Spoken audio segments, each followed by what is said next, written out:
Belle? Sir Chito, thank you for coming.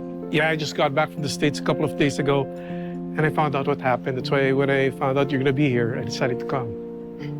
It's good to see you. Good to see you too. Sir Chito, yung nanay ko po, si Nanay Rosel. Hello. And then yung kapatid ko po, si Tyrone. Hello. Hello, Sir everybody. Chito. Hello. Actually, naiingit nga ako sa'yo eh. Buti ka pa naayos na yung problema mo sa pamilya mo. Bakit? Hindi pa rin po ba kayo nag-uusap ng anak ninyo? Ben! Ako, sorry, late kami. Tagal kasi sumundo ni Wesley eh. Okay lang. Hello po, hello po. Wesley? Dad? Dad mo? Anak ko.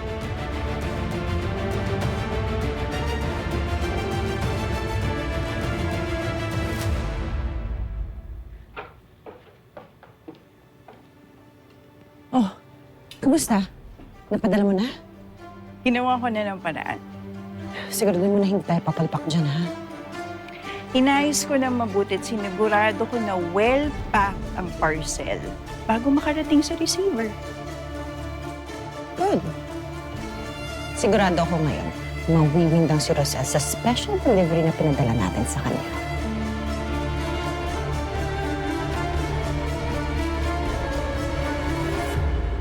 Kilala mo yung dad ko? Who would have thought na yung anak na kinikwento nyo ay si Wesley pala? Hindi rin ako makapaniwala. Ikaw pala yung special someone ni Wesley. At least marami siyang matututunan sa'yo.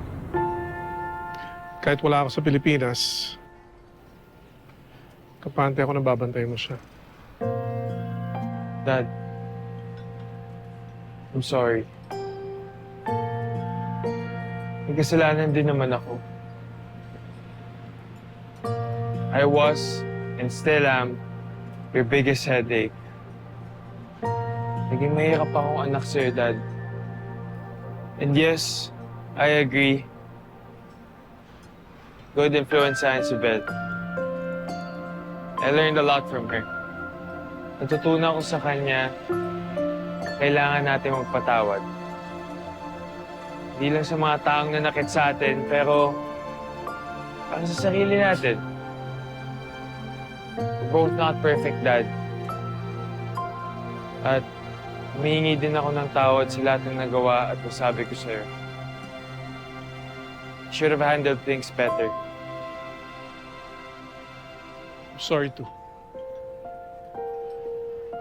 I'm sorry sa lahat ng pagkukulang ko.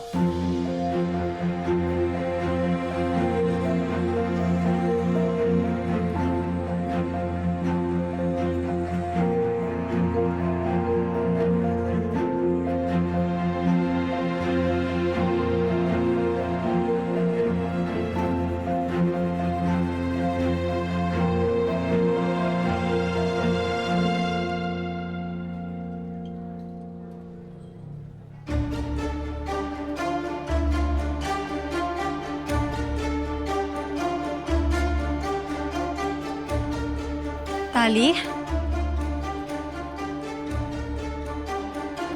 Sino nagsabi sa'yo na pwede kang pumasok dito?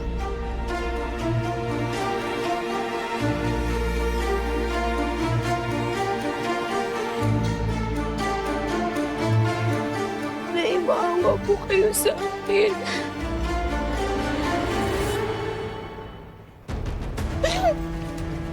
Nay, ayoko na po kay Melania. Gusto ko na po yun sa inyo.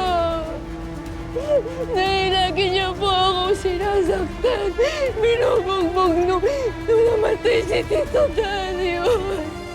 Nagbago siya, Nay.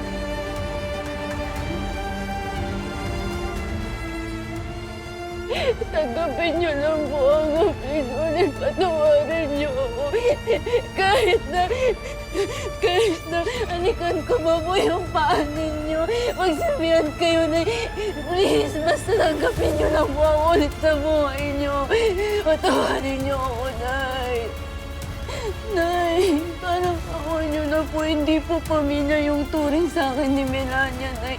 Nay, kayo lang po yung pamilya ko, kaya please, patawarin niyo na ako, tanggapin niyo na po ako ulit sa buhay ninyo. Nay, ayoko na po sa kanya. Ayoko na po bumalik sa kanya, Nay. Nasasaktan ako. Kailangan ko po kayo.